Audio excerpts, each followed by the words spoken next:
तो आज एक बार फिर से पीएचई डेली वेजेस के पास हम पहुंचे हैं। 890 दिन आज मुकम्मल हो चुके हैं इनकी स्ट्राइक के, लेकिन सरकार ने कहा था कि हम फेज वाइज जो है इन्हें मुस्तकिल करेंगे, रेगुलराइज करेंगे। आज एक बार फिर से इनके पास हम आ गए हैं, मज़ीद इन्हीं से जानेंगे क्या कहेंगे। 890 दिन की तवील हड़ताल शायद ही जम्मू कश्मीर या फिर भारत के इतिहास में जो है इतनी लंबी हड़ताल जो है वो स्ट्राइक जो है वो देखने को मिली होगी आज तक।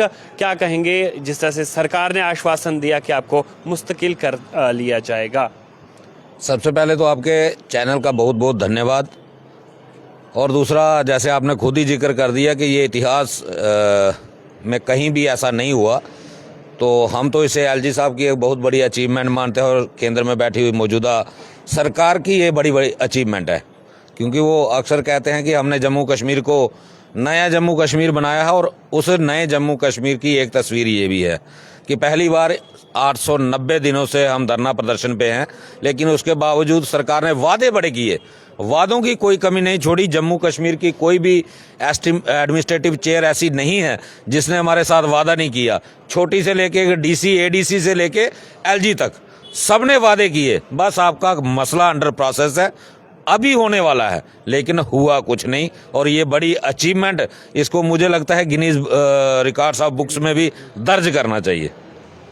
क्या कहेंगे, सरकार की जानिब से आपको आश्वासन दिया गया कि इस बार आपको फेज़ वाइज जो है एक प्रपोजल बनाया जाएगा, एक जो है डॉक्यूमेंट तैयार किया जाएगा और उसके बाद आपको फेज़ वाइज जो है आपको एंटर जो है वो किया जाएगा मुकम्मल तौर पे डिपार्टमेंट में। लेकिन इलेक्शन से पहले तमाम पॉलिटिकल पार्टियां वादा तो ज़रूर करती हैं, लेकिन उसके बाद कितने लोग आपके पास आए?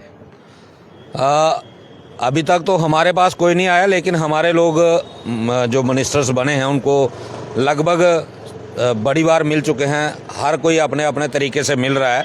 और मैं भी पिछले दिनों हमारे पीएचई के मिनिस्टर जो जावेद राणा जी हैं उनके रेजिडेंस पे उनसे मिला था, और मेरी जब उनसे बात हुई थी तो उन्होंने ऑलरेडी ये कहा था कि ऑलरेडी हमारा इस मुद्दे के ऊपर क्लियर स्टैंड है कि हम आपको रेगुलराइज करेंगे। और उन्होंने ये भी कहा था सिर्फ मेरा नहीं बल्कि मेरी पूरी पार्टी का, पूरी सरकार का हमारा ये एजेंडा है कि हम डेली वेजर की रेगुलाइजेशन के ऊपर बिल्कुल सीरियस हैं और जल्द ही हम इस मसले को हल करेंगे। और नेक्स्ट कैबिनेट में मैं इस मुद्दे को लेके आऊँगा।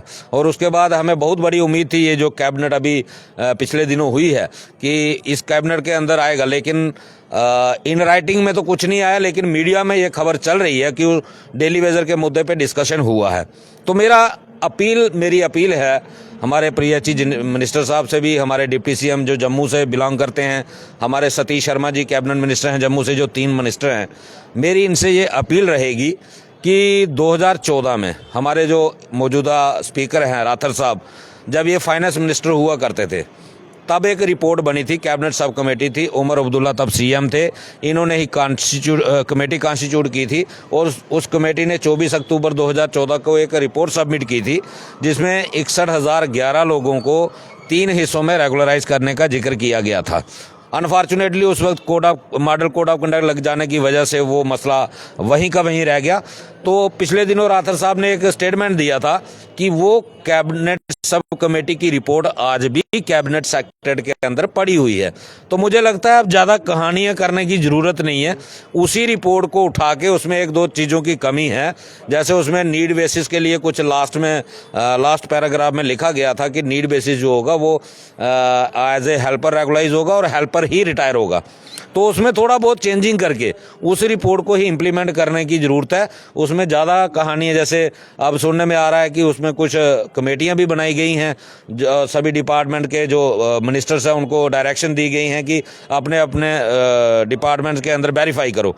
तो मुझे लगता है उसमें कोई कुछ करने की ज़रूरत नहीं है, सिर्फ उसको इम्प्लीमेंट करने की ज़रूरत है। कैबिनेट सब कमेटी की रिपोर्ट ऑलरेडी बनी हुई है और SRO 64 बना हुआ है, सिर्फ उसको इम्प्लीमेंट करने की ज़रूरत है। मैं अपील करूंगा उमर सरकार से कि जैसे 2014 में हाथ से मौका निकल गया था, कहीं ऐसा ना हो कि दोबारा कोई ऐसे हालात बन जाएं कि डेली वेजर के साथ दोबारा धोखा ना हो। इसलिए जल्द से जल्द डेली वेजर के हित में फैसला लें। और मुझे लगता है कि अगर वो डेली वेजर को इंसाफ देने में कामयाब रहते हैं तो उमर अब्दुल्ला के लिए इससे बड़ा हिस्टोरिकल डिसीजन और इससे बड़ी हिस्टोरिकल अचीवमेंट कोई होगी नहीं।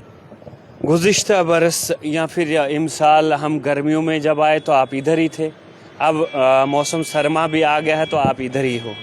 क्या उम्मीद है, क्या इस साल जो है जिस तरह से आगे जो है असेंबली का सेशन भी अब चलने वाला है, वो भी शुरू होने वाला है, तो उससे कबल ही आपको उम्मीद है कि आपका मसला जो है वो हल हो जाएगा? देखिए, उम्मीद पे ही दुनिया कायम है और सारा कुछ डिपेंड करेगा सरकार की नीयत और नीति पे। मैंने जैसे कहा, इलेक्शन के मैनिफेस्टो पढ़ लो, हर एक पार्टी के मैनिफेस्टो में था। बयानबाजी सुन लो, हर एक नेता ने बयान दिया था कि हमारी सरकार आएगी तो हम डेली वेजर का मसला हल करेंगे। सरकार आ गई, अब नीयत और नीति पे डिपेंड करता है कि उनकी नीयत में क्या है। और मुझे लगता है कि जिस तरीके से डेली वेजर का मुद्दा सरकार बनने के बाद लगातार सुर्खियों में है, तो मुझे लगता है कहीं ना कहीं सरकार के माइंड में ये मुद्दा है। तो हम उम्मीद करेंगे कि इसका हल भी ज़रूर निकले। और मैं तो चाहूँगा कि उमर अब्दुल्ला इस मसले का हल करके इस क्रेडिट को अपने खाते में दर्ज करवाएं, क्योंकि ये छोटा मुद्दा नहीं है, 60,000 परिवारों से जुड़ा हुआ मुद्दा है। और मैंने पहले भी कहा, इससे बड़ा डिसीजन उमर अब्दुल्ला के लिए, इससे बड़ी अचीवमेंट कोई हो नहीं सकती कि अगर वो पिछले 30 सालों से लटका हुआ मुद्दा हल करते हैं, तो मुझे लगता है जम्मू के अंदर उनको बहुत बड़ा इनाम जिसका जो है वो मिल सकता है। देखिए, पीएचई डेली वेजर्स हमारे साथ थे और इनका मानना है कि उमर अब्दुल्ला सरकार के लिए बहुत बड़ी अचीवमेंट हो सकती है अगर वो इन ये जो डेली वेजर्स है 60,000 के लगभग आसपास इनकी तादाद है, तो इन्हें रेगुलराइज करेगी सरकार, तो बड़ी अचीवमेंट उमर अब्दुल्ला सरकार के लिए होगी। फिलहाल मुझे सोहेल जावेद को इसी बड़े अपडेट के साथ दीजिए इजाज़त।